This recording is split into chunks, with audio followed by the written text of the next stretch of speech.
Buenos días, hermanos. Es un placer muy enorme volverlos a ver a todos y sobre todo aquí en la casa de Dios. Le doy gracias a Dios por esta oportunidad que me da de volverlos a ver y desde aquí un fuerte abrazo para todos. Quiero empezar el día de hoy, hermanos, dando mi testimonio.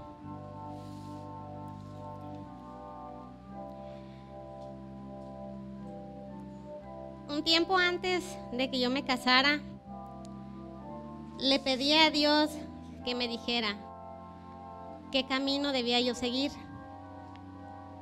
Mis padres son católicos. Entonces yo le decía, Señor, por favor, dime qué camino debo seguir. Si el de mis papás, que es la idolatría, o el de los papás de Jaciel, que tienen un Dios vivo y que siempre hablan de sus maravillas. Todas las noches antes de dormir hacía yo esa oración.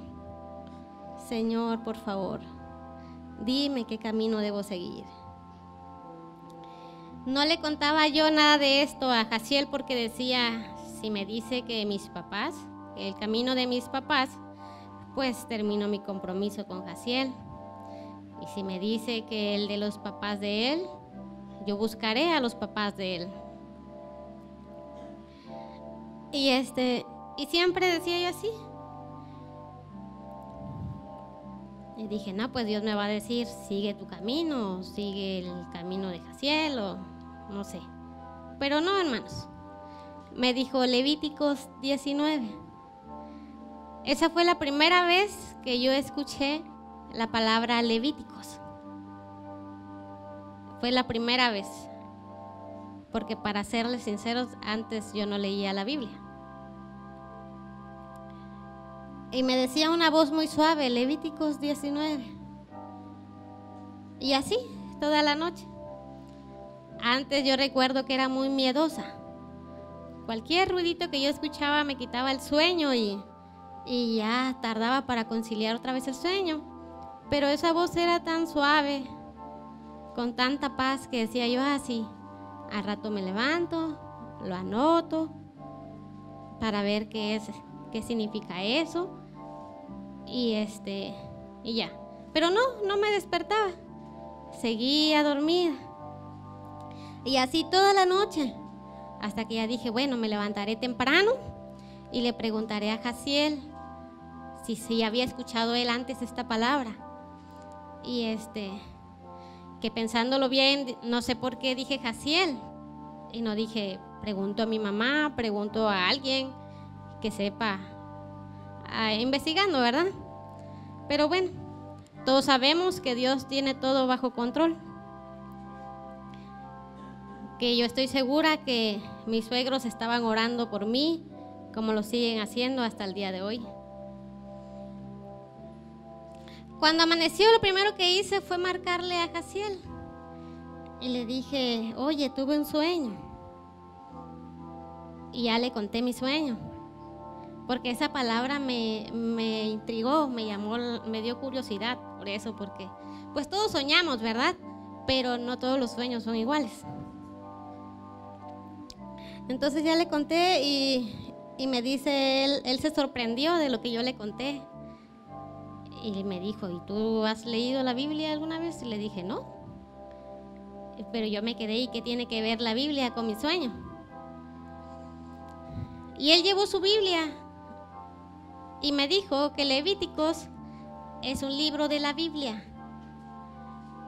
Yo me quedé, Entonces él empezó a leer específicamente lo que yo había soñado, que es Levíticos 19. Entonces, cuando yo empecé a escuchar que él leía y leía, yo me quedé sorprendida y a la vez me quedé, estaba ya asustada y sorprendida y decía, oh Señor, gracias. Gracias por haber contestado mi oración. Gracias, Señor. Gracias porque te has dignado a escucharme, aún sabiendo cómo soy. Y desde ahí, hermanos, desde ahí yo supe que tengo un Dios vivo, un Dios que me guarda, que siempre me ha guardado. Dios abrió mis ojos, hermanos, en ese momento. Dios me rescató del lodo donde yo estaba y ha sanado mi corazón. Y me ha dicho, no a la idolatría, no a los adivinos, no a la mentira. Y ustedes saben todo lo que nos dice la Biblia en sí, no solo Levíticos, toda la Biblia nos dice. Por favor, abran sus Biblias y acompáñenme a Génesis 1, del 1 al 2, por favor. Amén. Y en el principio creó Dios los cielos y la tierra. Y la tierra estaba desordenada y vacía. Y las tinieblas estaban sobre la faz del abismo. Y el Espíritu de Dios se movía sobre la faz de las aguas. Bueno, hermanos, sépase que el primer día está aplicado a nuestra vida espiritual. Pero detengámonos en desordenada y vacía. Hermanos, así era mi vida antes de llegar a Dios. Desordenada. ¿Por qué desordenada? Porque yo era muy desobediente, muy enojona, todo me molestaba, era muy agresiva, no sonreía, no me gustaba platicar, siempre me alejaba y a veces me preguntaban, ¿cómo te llamas? Dalia. ¿Cómo? Dalia, apenas si se escuchaba mi voz. O sea, nada que ver con lo de ahora, ¿verdad? Antes era muy tímida, pero en casa de mis padres no era nada tímida. Como todo niño, jugaba, gritaba, hacía, deshacía. Que no me gustaba estar en casa de mis padres por tantos problemas que había entre ellos. Bueno, mejor dicho, mi papá es el que los empezaba y lo sigue haciendo hasta el día de hoy por lo mismo del vicio. El alcohol, los celos, los golpes y las malas palabras. Ese es el pan de cada día hasta el día de hoy en casa de mis padres. Por lo tanto, también me sentía vacía. No tenía a quién recurrir. No como ahora que tengo unos pastores a quien pedir consejo. Al igual que cada uno de ustedes que tienen a sus pastores allá a la mano, tienen algún problema, alguna preocupación, se sienten angustiados por algo, ahí están ellos, orando por cada uno de nosotros todos los días. En mi niñez y adolescencia no tuve en quién confiar. Era muy desconfiada. Tenía amiguitas con las cuales yo jugaba, mas nunca les tuve la confianza para poderles contar los problemas que había en casa. Mucho menos ponerme a llorar con alguna de ellas porque me daba miedo a que se burlaran de mí.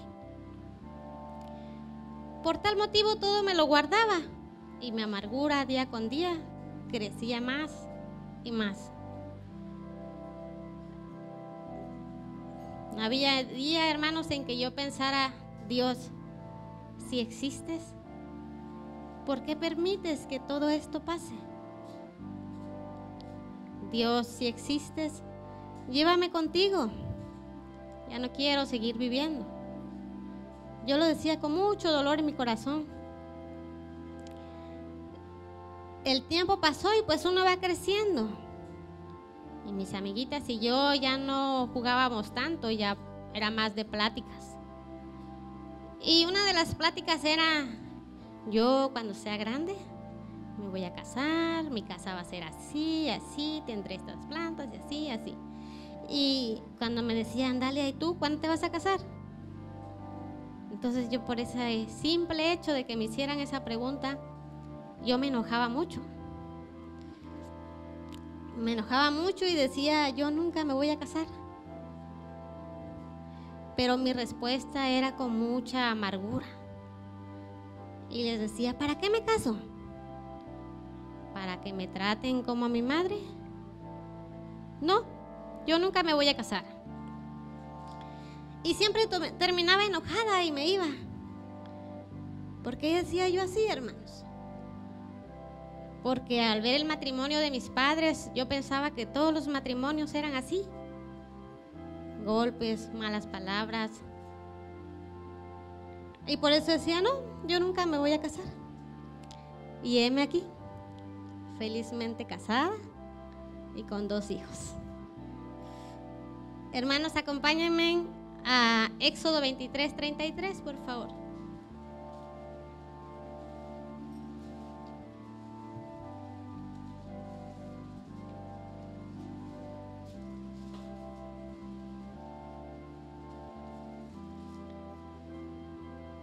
Y en tu tierra no habitarán, no sea que te hagan pecar contra mí, sirviendo a sus dioses, porque te será tropiezo. Acompáñenme también a Levíticos 19:31, por favor. No os volváis a los encantadores ni a los adivinos, no los consultéis, contaminándoos con ellos, yo Jehová, vuestro Dios.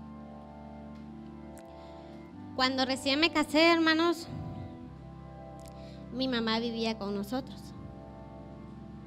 Pasó el tiempo y nació Jaciel Giovanni. Jaciel Giovanni era un niño, según yo, sano, ¿verdad? Porque el hospital me lo entregó sano. Y resultó que cuando él iba a cumplir 3 meses,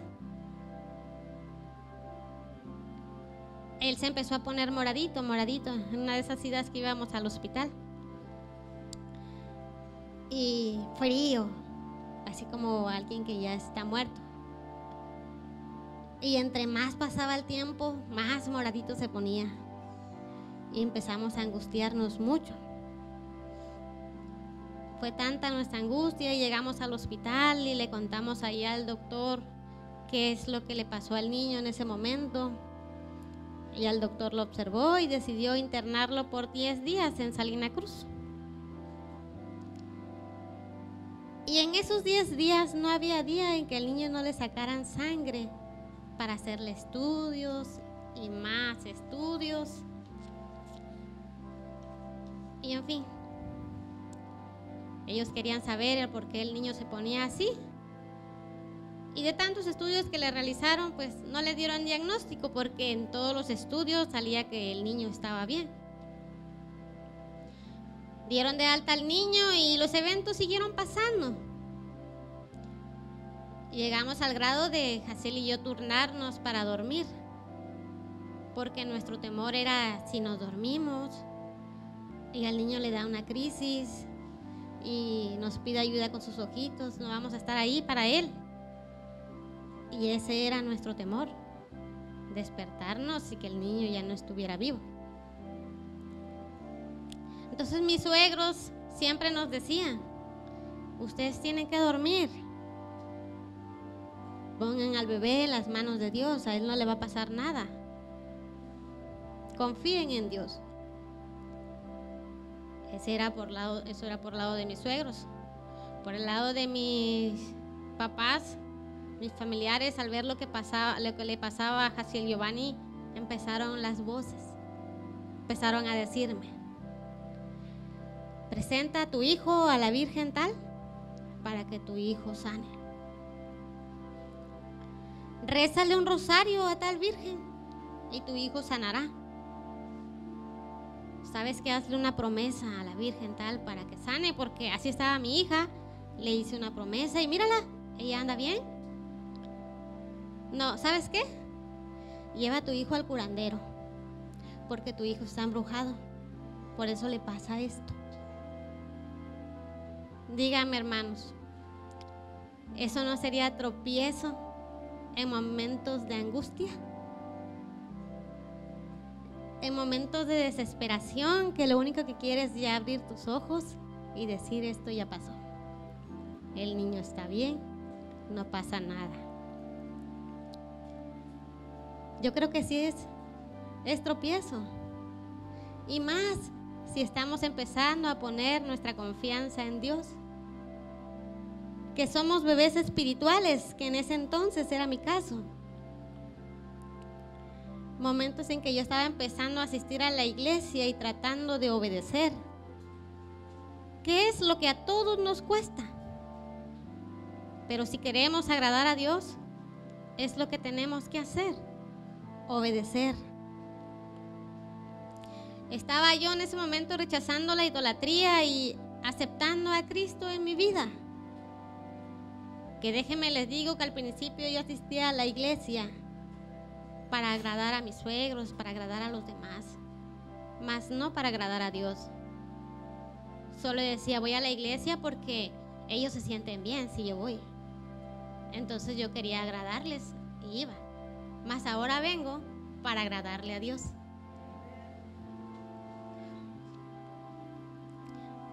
Por supuesto que sí es tropiezo en esos momentos que tienes a tu familia en tu contra, que están enojados contigo porque has decidido dejar la idolatría y seguir a un Dios vivo, a un Dios que si tú lo buscas, Él te escucha y siempre ahí está.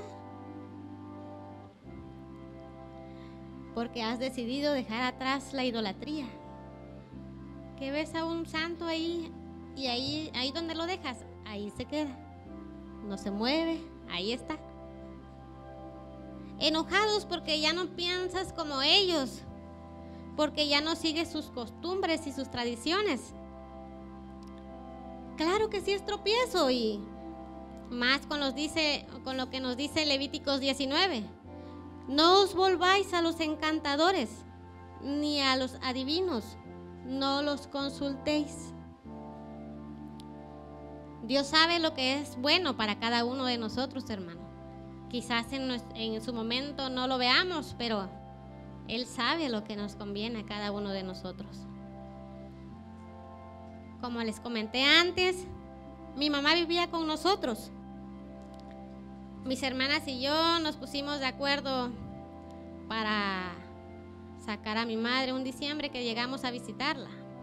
Y vimos cómo estaban las cosas y pues nos pusimos de acuerdo para sacarla de casa de mi padre, porque él seguía y sigue con su mal comportamiento.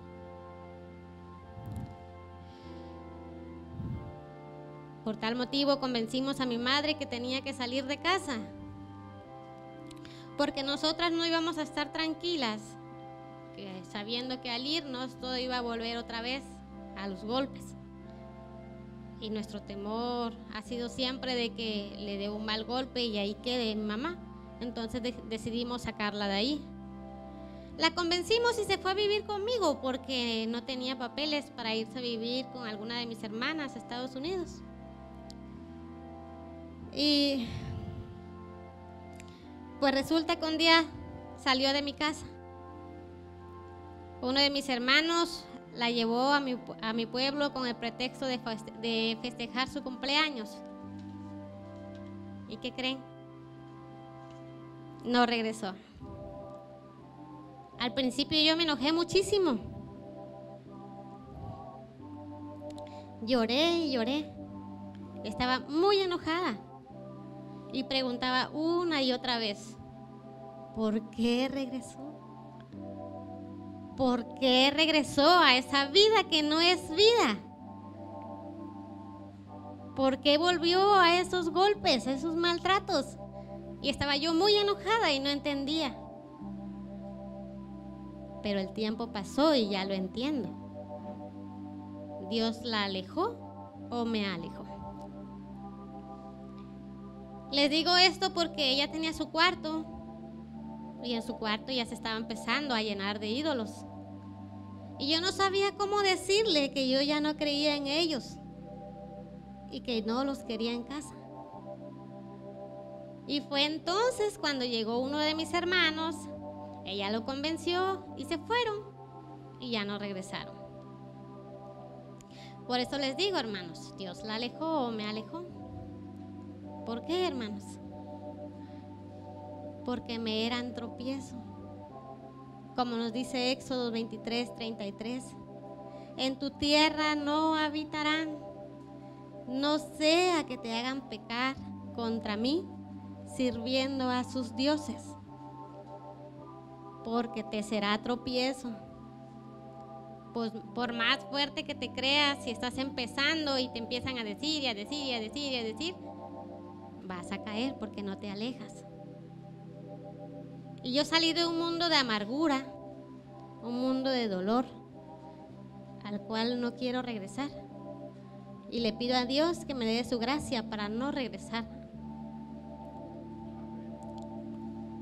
Que todo el tiempo te estén presionando de una u otra forma para que bautices al niño, con la promesa de que bautizándolo tu hijo va a ser sano, que a tu hijo ya no le va a pasar nada, que va a ser como los demás niños de su edad. Sí que es tentador que te digan eso, que te digan esta es la solución y en tus momentos de angustia tú vas a caer. Si no estás aferrado a Dios vas a caer. Pero gracias a Dios que mis suegros siempre estuvieron al pendiente de tantas pláticas que tuvimos desde antes que yo me casara. Pláticas de un Dios vivo y poderoso. Y yo, hermanos, yo anhelaba conocer ese Dios del cual me hablaban. Por eso les digo, hermanos, Dios sabe lo que es bueno para cada uno de nosotros. Y si nos alejó, yo en Monterrey y ellos en Chacalapa. Así que no puedo decir al rato regreso, voy a ver a mi mamá. O al rato regreso, voy a visitar a alguno de mis hermanos. No puedo, estamos muy lejos. Pero siempre están ellos en mis oraciones. Siempre le pido a Dios que tenga misericordia de cada uno de ellos como la tuvo conmigo. Siempre. Porque por su misericordia estoy yo aquí. Por su infinita misericordia. Yo creo que tenemos un Dios misericordioso, que no solo me rescató de lo donde yo estaba, de la amargura que yo tenía, sino que me ha dado una familia hermosa, me ha dado un esposo maravilloso y me ha dado 2 hijos. Me ha dado un hijo hermoso al cual amamos y estamos seguros que Dios en su infinita misericordia sanará en su momento, no en el nuestro, en su momento. Le doy gracias a Dios por la vida de Ele y Geomi, que es una niña sana. Por su misericordia es una niña sana y muy alegre, y por eso le doy gracias a Dios. Le doy gracias a Dios por los suegros que me ha dado, por los cuñados, por toda la familia que Él me ha dado, una familia hermosa. Por sus tantas bendiciones que me ha dado, le doy gracias. Le doy gracias por la vida que Él me da. Y hago énfasis en que le doy gracias por la vida que Él me da, porque esta es una de las tantas oportunidades que Él me ha dado. Porque como ven, aquí tengo unos clavos y no son precisamente un adorno, una alhaja que uno carga, que uno como mujer carga, ¿verdad? Estos clavos los tengo gracias a un accidente. Venía yo saliendo de la tienda, déjenme les cuento así rapidito para no aburrirlos y cansarlos. Venía saliendo de la tienda y vi que de un lado venía una patrulla y del otro lado venía un carrito blanco, un Matiz. Entonces la que traía el carrito me dio el pase y yo recuerdo que ya estaba por pisar la banqueta cuando de ahí perdí el conocimiento. Entonces, al estar yo ahí tirada, yo veía algo blanco, muy bonito. Y sentía yo tanta paz, no sentía dolor, no oía gritos, no oía nada. Era una paz muy bonita la que yo sentía. Entonces dije, gracias Señor, Gracias por la vida que me das.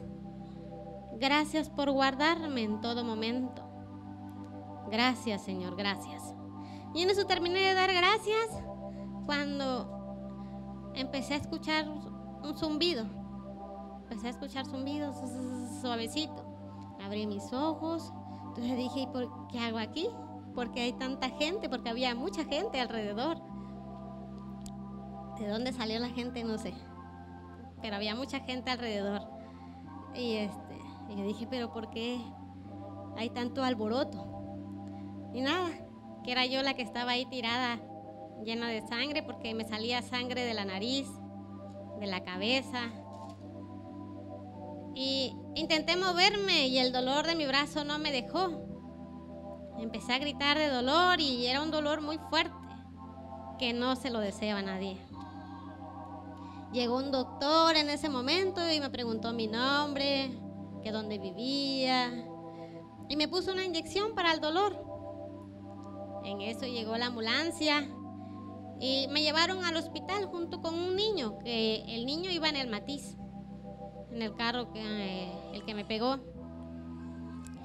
Y en camino al hospital, llevamos en la ambulancia y le dice, el de la ambulancia le dice al niño, ¿qué pasó? ¿Cómo estuvo el accidente?